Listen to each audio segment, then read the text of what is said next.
at it. Today is the 25th of Iyar.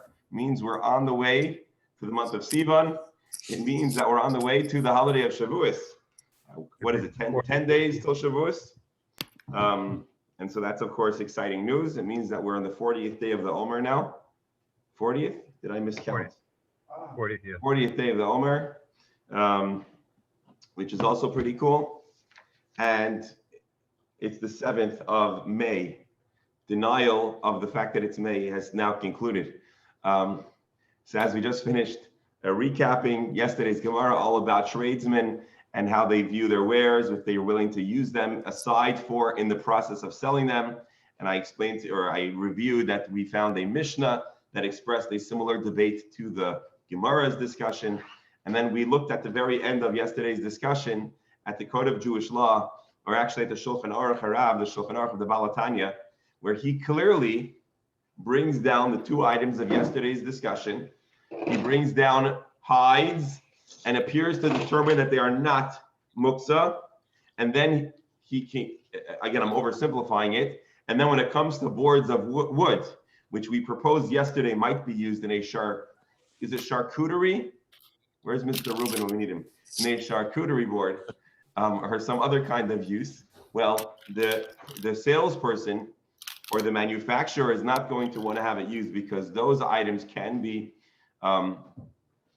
irrevocably damaged and change from new to only as new or used, and you lose money. And so the Balatanya expressed in the Shulchan Aruch Harav that it would be muksa, machmas, chesron, kis, untouchable, because you're so anxious to diminish its value that you typically wouldn't handle it. Therefore, it is muksa. Today, we're going to now begin the next discussion in the Gemara, and I think you'll find it very interesting as well. I must say we've been blessed. The Gemara is always interesting and always challenges our preconceived ideas, as well as keeps us on our feet by covering a wide variety of topics, and today will be no exception. We're going to share this screen, and while we share the screen, we'll also just mention all of our dear brothers and sisters so that we're praying for their refuah, and Hashem should send an abundance of goodness and blessings to all of Klal Yisrael. And particularly we'll mention today two things, Yosef ben Flora for a Yeshua, and we'll mention the Neshama of David ben Avram. Today we concluded Shiva for a family in the community, not really the shul community, part of my extended Oceans Drive outreach community, and they're concluding Shiva, and we'll dedicate today's learning for David ben Avram, and of course with prayerful wishes for speedy healing for all the other names on our WhatsApp broadcast. Now here's today's Gemara. Amen. Baruch atah Adonai Eloheinu melech haolam shehakol niyah bidvaro. Amen. So you may recall our rabbis were schmoozing, right? The whole conversation about the hides was essentially born out of a schmooze conversation between who? Rabbi Yonasan ben Achinai, Rabbi Yonasan ben Elazar, and Chanina bar Chama. Now, I don't think I pointed this out to you yesterday, but Chanina bar Chama was a student of Rabbi Yehuda Hanasi, and apparently he was originally appointed to be Rabbi Yehuda Hanasi's successor, and ultimately he held off a bit. He deferred out of his humility. Oh, here you see we have another. No. Well, anyways, that's the story. So he was a great authority, and here they're discussing the hides and the like, and that was the discussion that we concluded yesterday. Now the Gemara records another conversation between these rabbis. Hador Yasvi Vikamivailu. They finished up that conversation, the topic of the hides and if the hides are muksa. Shalmer, is the AC working? I want to see if it's on. Hador Yasvi Vikamivailu. They further asked. Haditanan.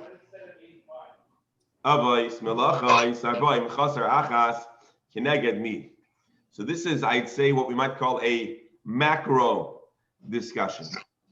We're zooming out from a specific question of a sub genre of muksa, which is already a rabbinic decree. And now we're zooming out and we're talking about a very general topic. As we know, broadly speaking, on Shabbos, there are 39 generally prohibited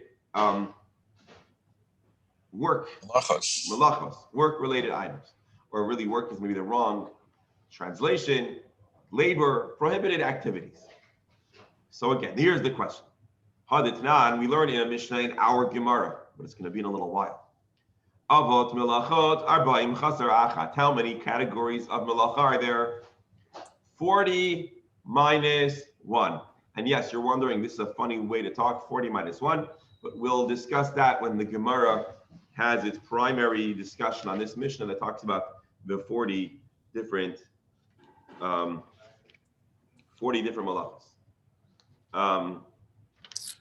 Rabbi, Yes. is this the same count as they do when we're trying to count people for a minyan? We say not 1, not 2, not 3? No, but a good observation that as Jews, we have a complicated relationship with counting, or so it appears. But no, there's another reason. But again, as I said, we'll discuss it when we get to that Gemara.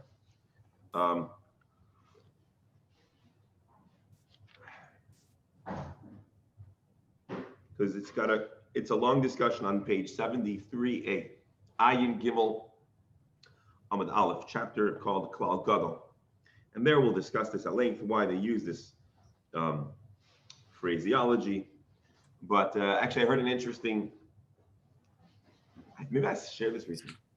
They say Eli Wiesel was asked if there's a culture of silence in the Jewish people, because as a person that spoke a lot about the Holocaust, and early on there wasn't that much conversation. So they asked Eli Wiesel if there's a culture of silence among the Jewish people. And Eli Wiesel said yes, and we don't talk about it. So anyways, back to our Gemara. So the rabbis ask Rabbi Chama, Chanina bar Chama. Was that? They asked Chanina bar Chama as follows. We have a Mishnah later on in the Gemara that talks about 39 malachos. Kineged mi. What is the significance of this number? Kineged mi. What does this number correspond to? Why 39?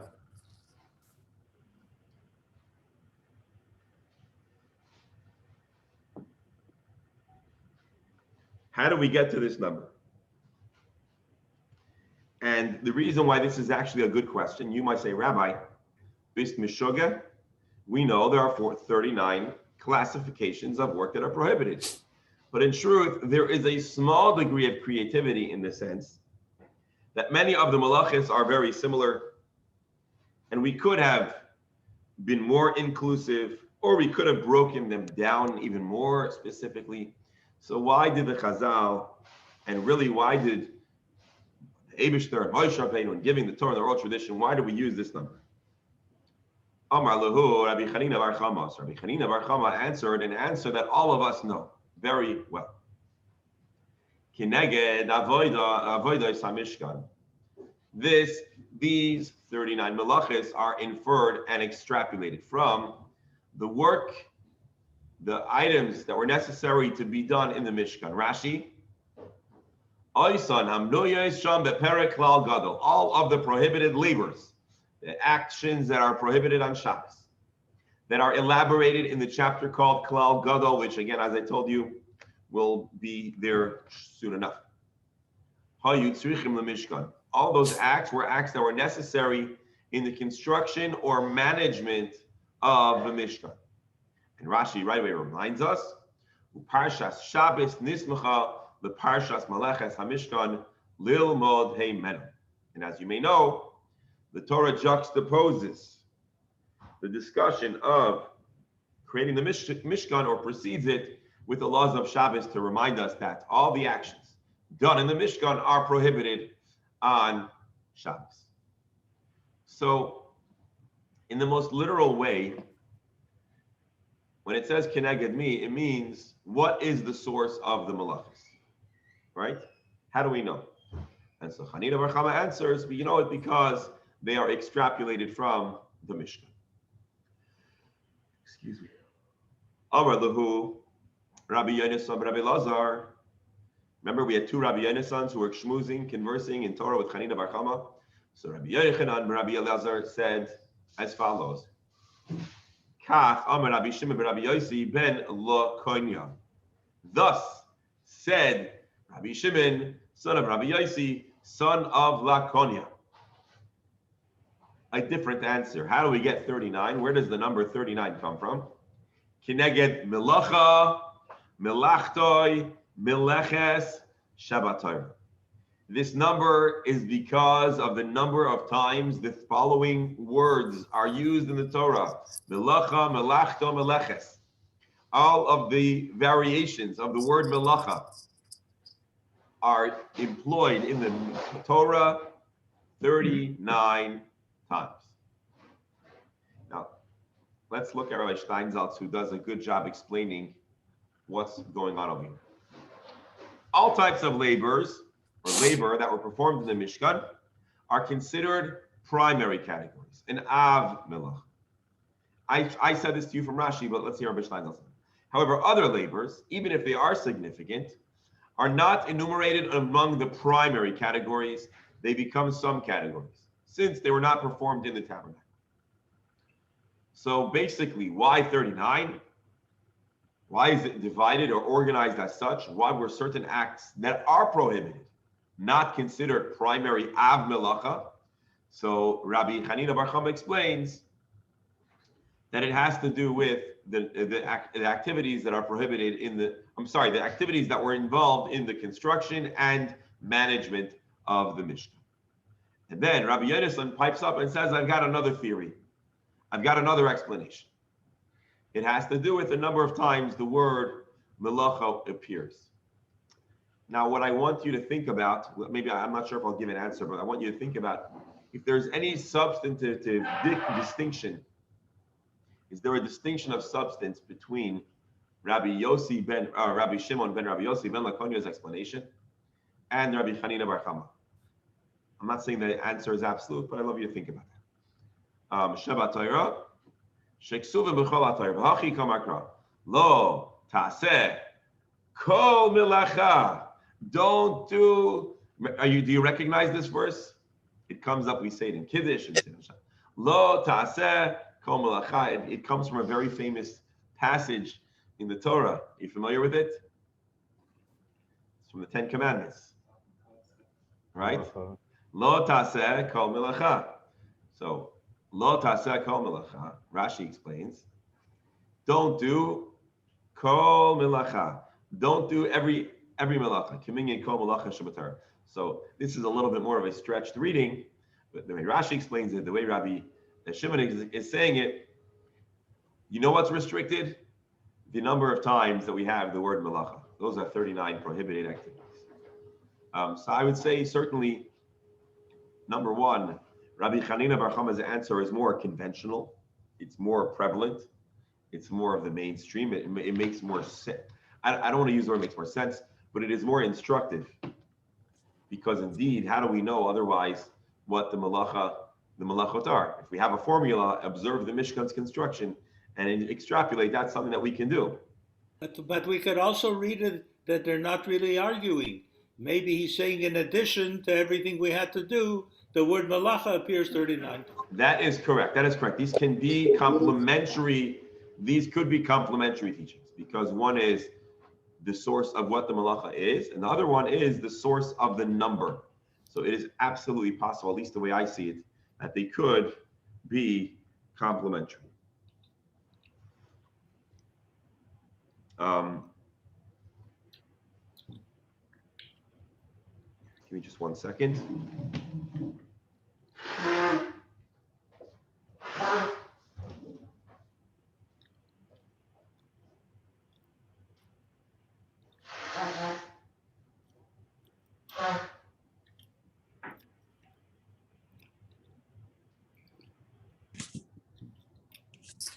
Bernie, are you driving? No. I'm in the car. Yeah. I took my video off because I'm eating.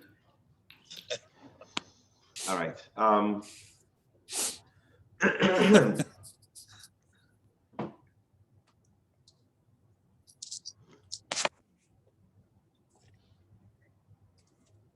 Now, guess how many.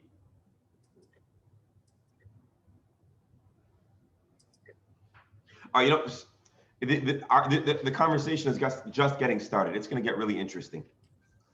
And you'll see what I mean in a moment. Let's just look at Tosfos for a moment. So Tosfos explains the Harba Malachis Yesh the Damyan Lahadadi. There are many quite similar malachis, and they should all be included. As the Gemara indeed will discuss later on. For example, I'm sorry, actually, Tosfos seems to be saying the opposite of some of the other commentaries. Other commentaries, I think Rashi, Rosh said we could break it up further. We could have 50 malachis. Tosfos is saying we could also be more inclusive, meaning Zoira Hainu Bayer. The process of winnowing grain, which is that you throw it up in the air and the chaff blows away and the grain or the good stuff falls down, if I'm not mistaken. The Gemara asked, that's identical to Bayer. This is just another formula for defining and separating good from bad. And the similar thing would be with other similar sifting.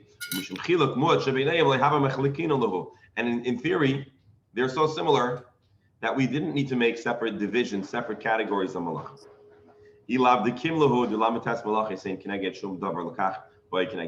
And so basically, Tosfos is saying the question here is not why or what is prohibited. The question is, where did we get this number?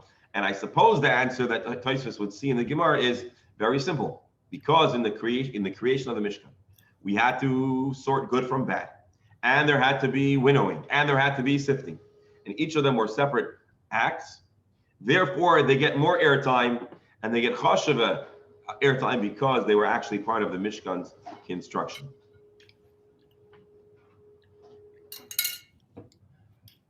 All right. Yeah, doctor, you're muted, but please go ahead. Were you saying something? You're still muted. I'm muted on purpose. Oh, okay. I thought you were saying something. No problem. Now you're unmuted, so we'll meet you again. Right. All right. Boy, Rav Yosef asked the question that I think is going to get your attention. Now that you've talked about the word malacha and its significance, I got a question. There is a very tragic verse, or maybe it's not tragic, it's a celebrated verse. We know Yosef HaTzadik, orphaned from his mother, sold into slavery. He had a pretty rough boss. He rises above it all to become a very chashuv person in the estate, in the household of Potiphar. And we're told that one day there was a holiday and no one was there. And Yosef comes to the house as usual, la'asot milachto, to do his milach. Miminyanahu, aymai. This word milachto, is this one of the 39 words milacha that we count for the acts of the Mishkan? Oh, let me clarify. This word is actually a description of the moment that Yosef ends up having his great challenge of if he should give in to the, give me a good word over here. Temptation. Yeah, I mean, that's if he should give in to Eshes Potiphar, if he should give in to the wife of Potiphar. The advances. The advances. Oh, yes. If he should give in to the advances of Eshes Potiphar or not. And so it says, Yosef comes to the house to do his work. And you're going to see in a moment, there's two pirushim, what it means to do his work. Rashi brings us. One explanation is literally he was going to go about doing his job. But another possible translation is he was literally ready to give in and to be intimate and to give in to the advances of his boss's wife. So the Gemara asks, does this count? That's one of the 39 times the word malacha. It teaches us about the Mishkan. The question that you're going to wonder, and we're going to have to explore, is what is the deeper message over here? Why does the Gemara really care? Amarli Abaye, so Abaye comments and says, you have a question? Why do you have a question? Open up a Sefer Torah. These guys were pretty big scholars. And let's go through all the times it says the word malacha, and we will know if there's 40 words malacha, well then obviously this word is not included. If there's 39, then this would be included. And I'm going to read for you some of the comments from other commentaries, and we'll see that there's actually many more than 39 times the word malacha. Me, like Amar Rabba Bar Chana, Amar Rabbi Yochanan. Are we not told that indeed that's what happened? Rabbi Bar Chana quoted Rabbi Yochanan as saying, "Leizazu misham ad sheviu sefer Torah uman naum." It has been counted.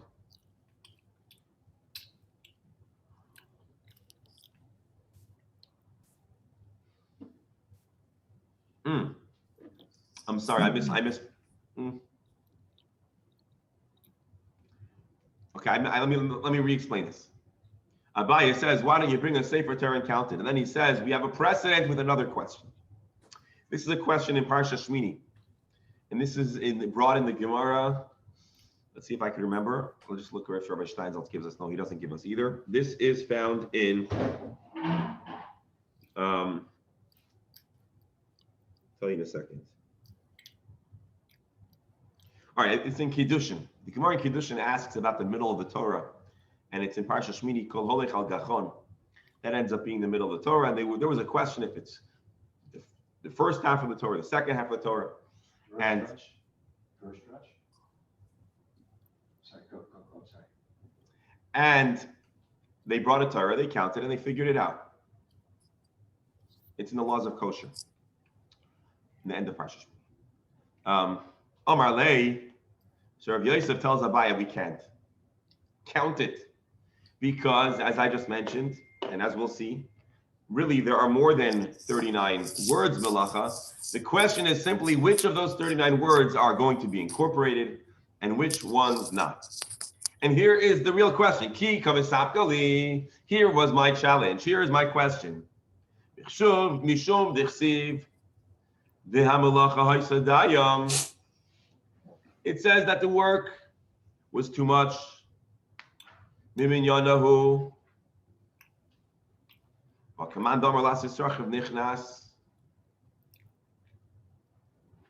If, when we say that there was too much work, there's too much stuff, if that's counted, well, then we're going to eject. We're not going to account the one with Yosef. And then you're going to be compelled to say that Yosef was literally willing to sin. And the act of sinning is not consistent with 39 malachas that are listed in the Torah. Alternatively, maybe this word is included. Basically, we have two different times where the word malacha is used, and we aren't certain if it is appropriate, if it's one of the 39. And depending on how you, or which one you add, will actually change the way you'll define that very verse. Again, maybe we'll count the verse of Yosef as one of the 39. And then the other time it says malacha, we'll say that their work was finished. Let's see, Rabbi Steinsaltz. They brought all the materials, but not real work. Because basically the instinctive reading of this verse is not that there was work, it means the materials for work. And so these are two words, malacha, that have alternative interpretations, and depending on how you interpret those psukim will depend on if they're included. And so really the question here was a question on how to understand the Bible, the Torah. And the Gemara ends off with one of the most frustrating answers. Teiku. To be determined. We'll find out later when Mashiach comes. Tishbi Toratz Kushios V'Bois. When Mashiach comes, Eliyahu Navi will fill us in. Now let's take a look at the Rashi. Rabbi, Yes. why would they come up with this thing about Yosef over 200 years later? 200 years. What do you mean? Well, they were in the desert at the time, weren't they? With the Mishkan? Explain the question. The Oh, you're asking Who cares? Why are they using this as a tool to figure out the malacha? That's right. I don't think After that's what 200 years, I don't over think that's what 200 we're years. saying. Here's what we're saying. We know we have an oral tradition. We know that it's 39 malachas. Right. The rabbis of the Gemara are talking about or trying to figure out what there are some clues or formulas that we can use retroactively to figure out what those malachas are.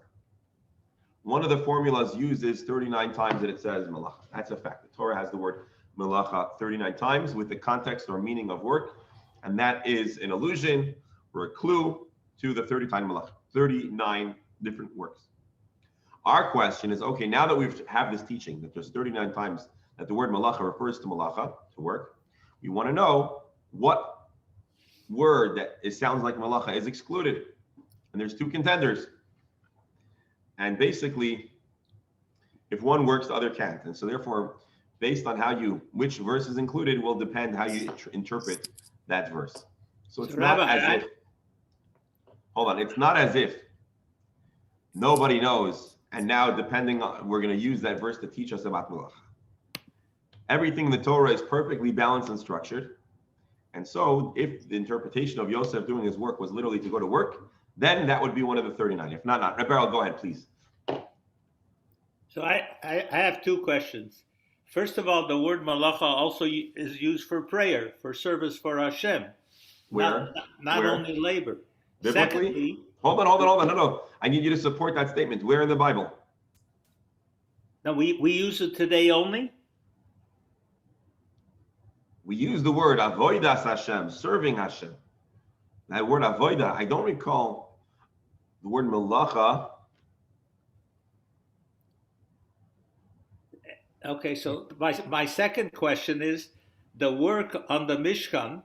Not everybody did all the things. Certain things. Almost nobody did everything. No one did everything. Certain individuals did. So things are limited to certain. The Levies are. We're not jealous of Levies here. Don't worry. No. Whoa. We love our Levies. I'm listening. I don't know what Bernie did. Why do I have to worry about malacha that Bernie had to do?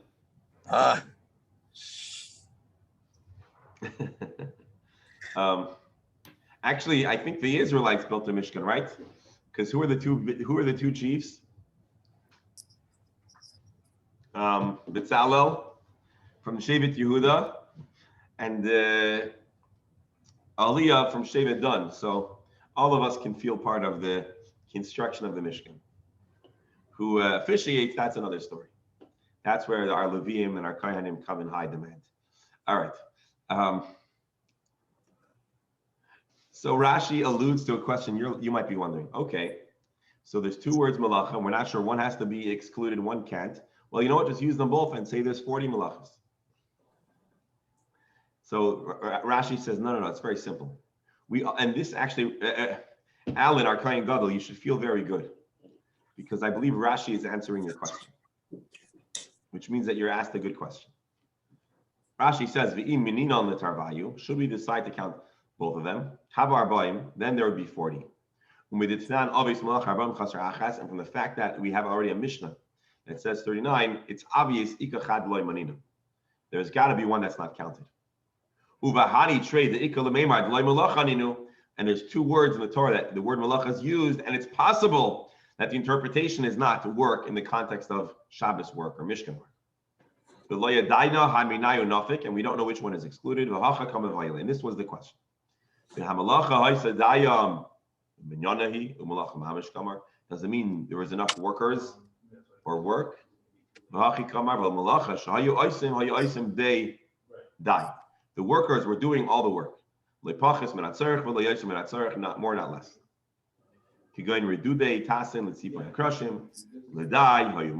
Basically, there was a lot of expert work that was needed for the Mishkan. As we just mentioned, all different Israelites, and maybe Kohanim and Levim too, were involved.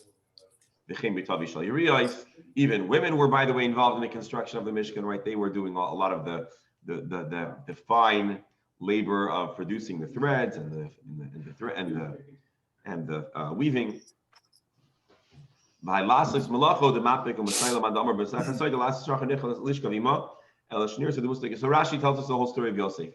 Yosef, according to one interpretation in the Gemara and Sota, intended to give into the seduction to the advances of his boss. And then he had a vision of the appearance of his father. And his father said, you want to see this?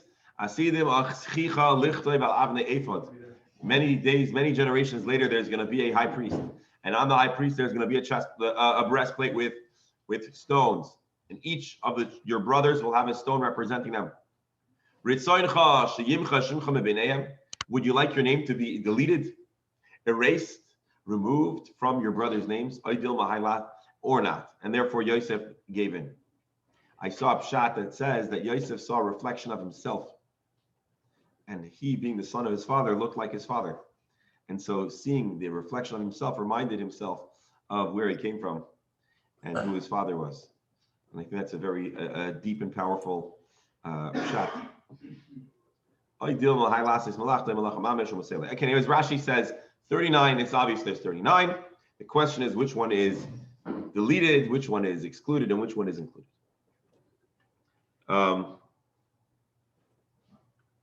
Now I'm going to read for you a footnote in the Masifta Gemara, and we'll see what we'll do with it. Ready for this? In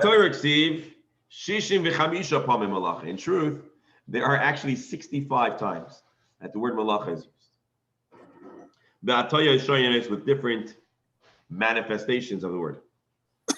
However, we don't count each of these words, only words that have a connotation of malacha. Many of the words are clearly not malacha. Many others clearly are malacha. And then there's two that we're not sure what it means. And so that's why the Gemara is discussing these two. I mentioned yesterday Rabbeinu Hananel. Rabbeinu Hananel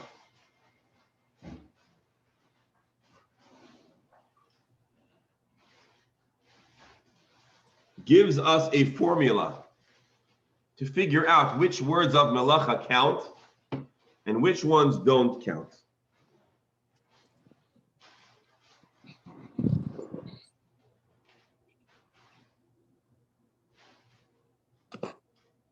For example, we exclude the word malachtoi asher asa, the word malacha, in the narrative of Hashem's creation when it talks about how he rested.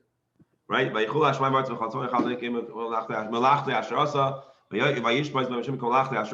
word malacha there.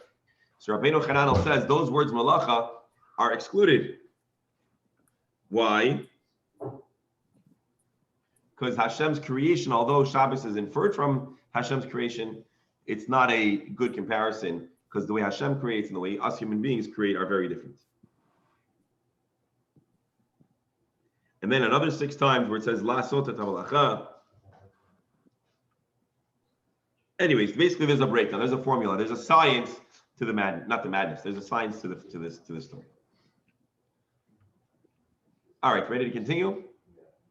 Oh, I should add one more question, which I don't have the answer for you at present, which is the Gemara ends off with the word teku. It remains unresolved, and when Eliyahu Hanavi arrives, we'll have the answer. Usually, the word teku is reserved for instances where there is a halachic doubt. There is a doubt about how one should ideally practice their Judaism. Our Gemara here, presumably, is not questioning a halachic matter. We are not literally asking if there's a certain action that is either permitted or prohibited on Shabbos. And so it's not so typical to find the word teku in this context. Rabbi, in a sense, they are asking that question. What's the question? Because they could have said, these are the works, the 39 things we don't do, finished, pasken. So the reason that one could think that this is something we're not sure of, all of a sudden we're questioning, is it 40, is it 41, is it 39? No, but the point is, we already know before we start that there's only 39. Right. And this Gemara, no matter how you interpret it, you're not going to be able to come and tell me that there's 30, there's 40. But Because why do we have to do anything? Why can't we leave the way it says? 39 is 39. No, we know it's You have 39. a bar mitzvah at a certain age. Nobody says maybe it should be 11. Maybe the word mitzvah appears in the Torah. They don't need anything. That's it. The Gemara has a question in how to teach, in how to understand these words. And there are ramifications to how we'll understand the 39. There's just not no halachic apparent ramifications. I guess what I'm trying to say, it would be better if they would have left it alone altogether. Why? The Gemara in general and Jews in general, we're not very good at leaving things untouched. We'll ask a question, even if we're, they say in law, a lawyer should never ask the question in a how do you call it? Never ask a question you don't know the answer. In a deposition or in court, never ask a question you don't know the answer for, or you're not ready for the answer. But I don't think the Talmud has this principle. The Talmud is very comfortable asking questions. And the Talmud is comfortable leaving an unresolved question stand. And I guess the Talmud's modeling for us too. We should ask questions. We just should be comfortable with not every question has an immediate answer. My question here was, and it's not my own question, it's a question that I saw brought, I just don't have the answer for it, is what would be the halachic ramification? What would be the nafka mina? What would be the difference if you follow option A or option B? What would be the difference? There could be an activity that we're not sure if it's considered malacha or not. But the Gemara has made it clear that is not the case. We already know, we're basically reverse engineering. We already know what the malachas are. We already know their number. The only thing we don't know is which word inspires it. That's what the Gemara is telling us. And no matter how we would resolve this topic, it wouldn't make a halachic difference. That's at least what the Gemara is saying. But I hear you. I hear you. So there are actually commentaries that discuss this. I just don't have access to them at the moment. There are some theories.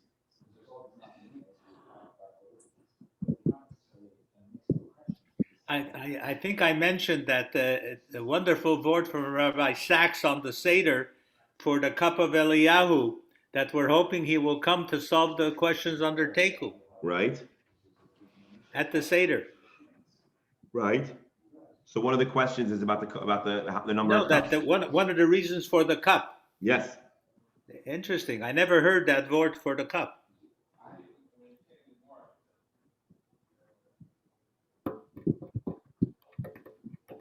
Sam Soifer.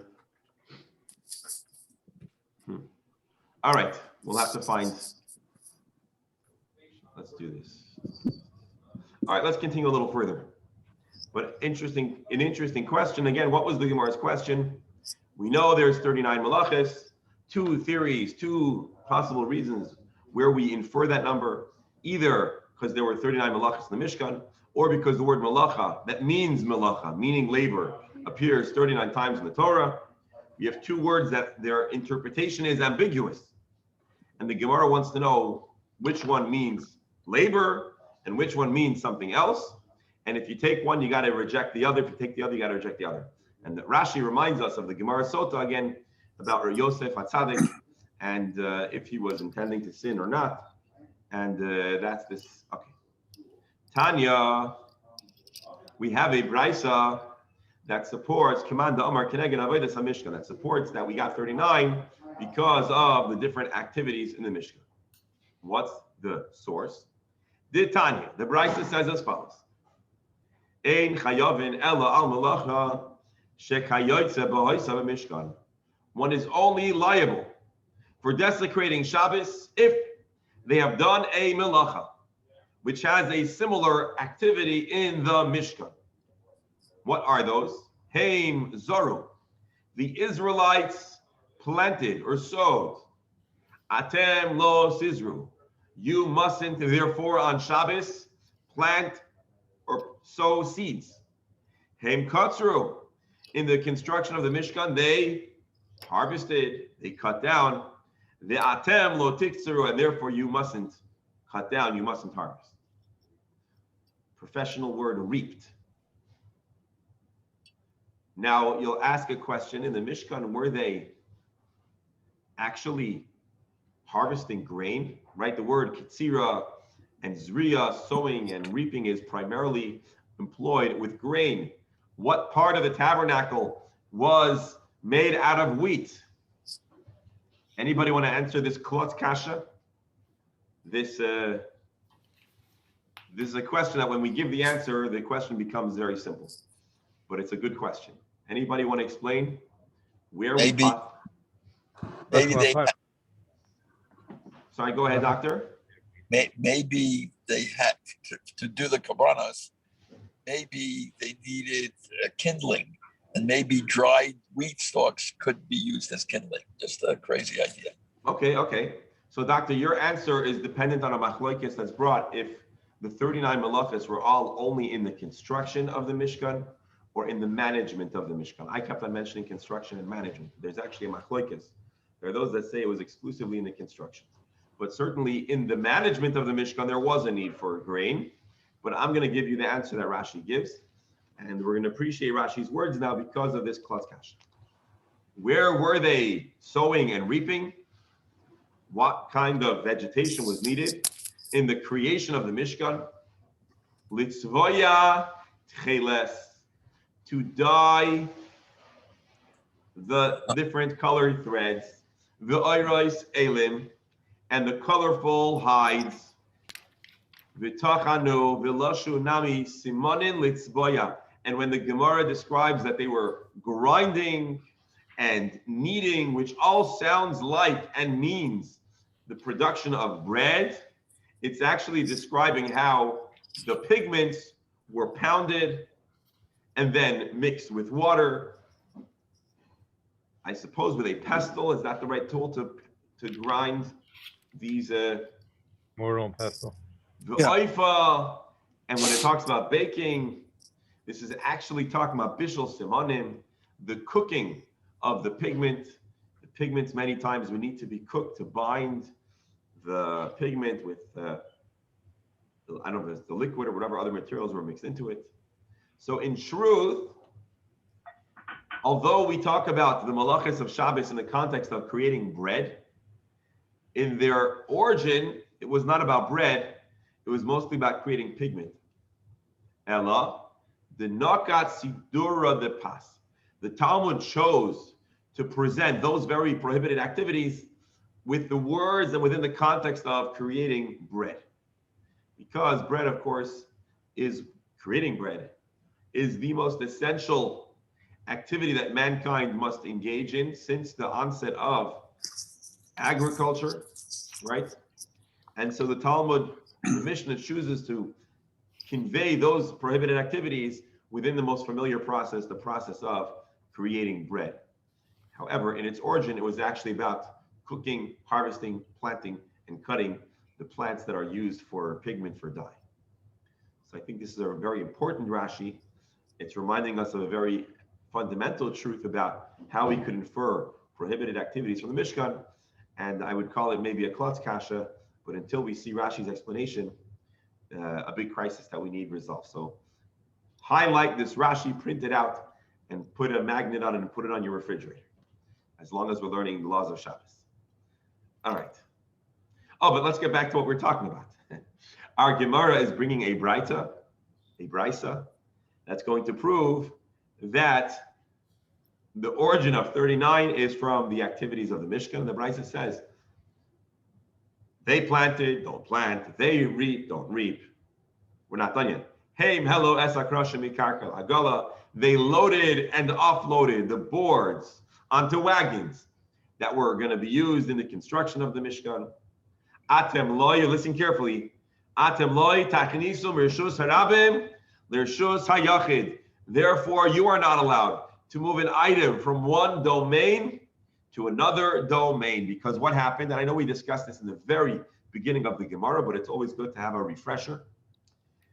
Wagons were a small domain, we'll call a Rishus HaYachid, and the camp of the Israelites, particularly where the Mishkan was, this is a place of 600,000 human beings, classified as the classic Rishus Harabim, public domain, and therefore transporting a piece of wood from the camp to the wagon, or from the wagon to the camp, is a conventional moving of an item from one domain to another. And that's the reason why, till this very day, we are so mishuga about Eruv, having an Eruv, and otherwise we don't carry anything from one domain to another. Hey, Moridu es akroshim me'agolo lekarka. They offloaded the boards. Atem lotetzu mishus hayachid rishus harabim. And for that reason, you can't carry out of your apartment into a public domain. Hey, Motziu me'agolo. So basically, Hallandale had to get a new mayor because 3,333 years ago, when the Jews were constructing the tabernacle, they used wagons. Think about that. Hey, Motziu me'agala agala. They also would occasionally transport from one wagon to another. Therefore, atem lo totziu m'reshus hayachid l'reshus hayachid. You therefore cannot carry something from one private domain to another private domain. And Rashi reminds us, since when is a wagon a private domain? So Rashi says, you should remember, you know what the parameters of a reshus hayachid are?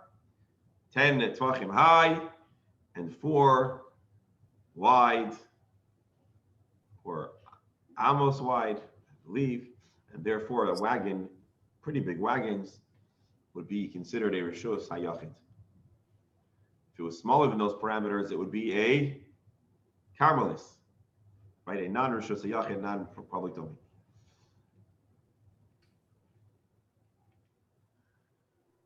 So this is the proof that we need to know that the source of the 39 prohibited activities are from the Mishkan. Now the Gemara is going to do some side analysis. Now that you brought this up, we have questions. So the Gemara asks its question. Reshus hayachid, my ka'avid. Who needed? Why was there a need to transport from one private domain to another private domain? What is prohibited about that? My ka'avid, what have you done? What melacha is there? Abaye and Rava both explain when and how it would be a problem. Alternatively, Adabar Ava explained, just passing something from my window into your house, especially if it's a townhome, right? That shouldn't be a problem. The time that's a problem is Reshus hayachid, derech Reshus harabim. The problem would be if I could somehow develop my football throwing arm so well that I could pass a football from my window to Mark's window or Professor Stern's window, which we do see each other's windows now that the building in the middle is down. And hypothetically, if there was a Reshus harabim in the middle, well then that would be a problem. But if there is no, but let's say if I could throw a football from my window to Dr. Hammer's window, probably I need to use a boomerang, not a football, because it's going to have to loop around. But maybe then from one Reshus hayachid to another Reshus hayachid with no Reshus harabim in the middle, that apparently would be permissible. So again, Reshus hayachid, derech Reshus harabim. The only time it's a problem is to carry from one private domain to another private domain through a public domain. Because remember, one wagon to another wagon, and the wagons are parked, and in between them is a public domain. Rebel? I'm trying to visualize Reshus hayachid of two people. I don't understand what would define what's his Reshus and what's the other guy's. Well, If you don't have a Reshus harabim in between. Well, imagine two wagons. Each wagon is a separate. And you're out in the balcony, or balcony of two adjacent apartments. Yeah.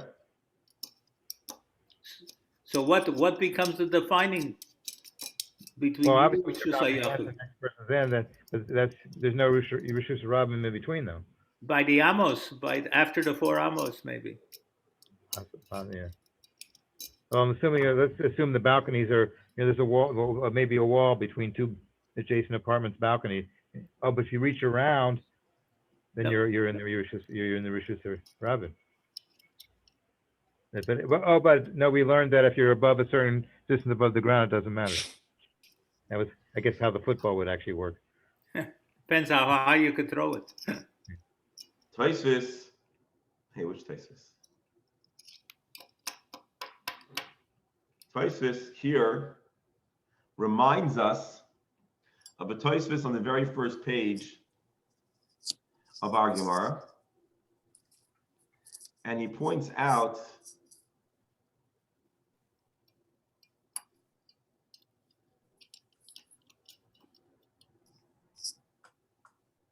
hang on.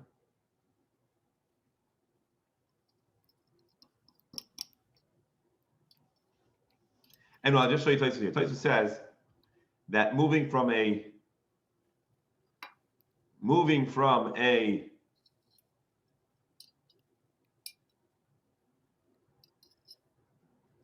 Harabim to Rishus Yachid is not its own ab malacha, it's part of the general malacha of carrying, apparently. So anyways, according to Tosfos.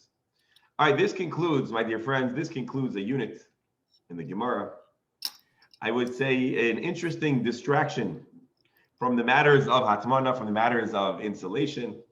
It's even an interesting distraction from the matters of Muksa. We spent a day, Erev Shabbos today, on the matters of macro, discussing the origin, the identity of the 39 malachis, and how and where it is alluded to in the Torah. Two interesting possibilities. Either the acts of the Mishkan, that's the conventional explanation, but we were introduced to a fascinating alternative that gets a lot less airtime, which is the notion that there's the word malacha, meaning labor 39 times in the Torah. And the only problem with that assertion is two words malacha that we're not sure how they go. And so if you choose one, the other one does not mean malacha, and vice versa. And that really is the crux of today's Gemara. We brought a brisa, which supports the assertion that we infer malacha from the Mishkan. And it reminds us of a number of the items that are prohibited: planting, harvesting, cutting, carrying from one domain to the other. And we even had the opportunity to read a Rashi that's very fundamental to understanding the general discussion about how we conceive the malacha as steps in the formation of bread, but in the original, the way it was done in the Mishkan, it was actually all about preparing pigment and plants to provide dye for all the beautifully colored materials in the Mishkan. That's the whole Gemara today. In my opinion, very interesting, very insightful, and an interesting diversion. Tomorrow, not tomorrow. Rabbi? Yes, doctor. Is it possible that similar to the Lamed Malachos being questioned, maybe there's more than 39, that Lamed of Tzadikim, maybe there are a couple more? Well, I think there are more than Lamed Vav. The question is if they're hidden or not. Because sometimes we have tzaddikim that they try their best to hide, but they can't hide. Right. Good. I still can't figure out the 40 minus 1. I'm sorry? I still can't figure out the 40 I told you, minus you're going to 1. have to stick around with us because we're going to talk about it on page 73. Are you trying to count them, Alan? Look, Bernie, you and I were there. We're old enough to have been there. Everybody was there. Yes. All of the show there. Dear friends, I wish you all a wonderful Shabbos. I'm grateful. Good Shabbos, Yeshua. Grateful to you for your decision to join our Talmud elite, Talmud Chabura, an opportunity to not only explore the Talmud, but to explore the Talmud with fellow scholars who provide a great opportunity to really gain a deeper understanding and appreciation of the Gemara. A big yashakayach. I want to wish everyone a wonderful Shabbos, and hope to see everyone on Sunday, Be'ezrat Hashem. And not to get you all excited, but we're going to continue our discussion then about Muktzah, Hatmana, all good, fun, familiar items. Dr. Pasternak, I didn't forget about you. Bli Neder today, I'll leave it for you at your lobby. Bli Neder. So, Yeshua, good Shabbos, everybody. Shabbos. Stay safe. Shkoyach, thank you. Shalom Bar, Chomish today or not? All right, in 1 minute. Shalom Bear will reactivate this link for the study of Chumash. Cut off in a second. Good Shabbos, be well. Shabbos. Shabbos, Shabbos.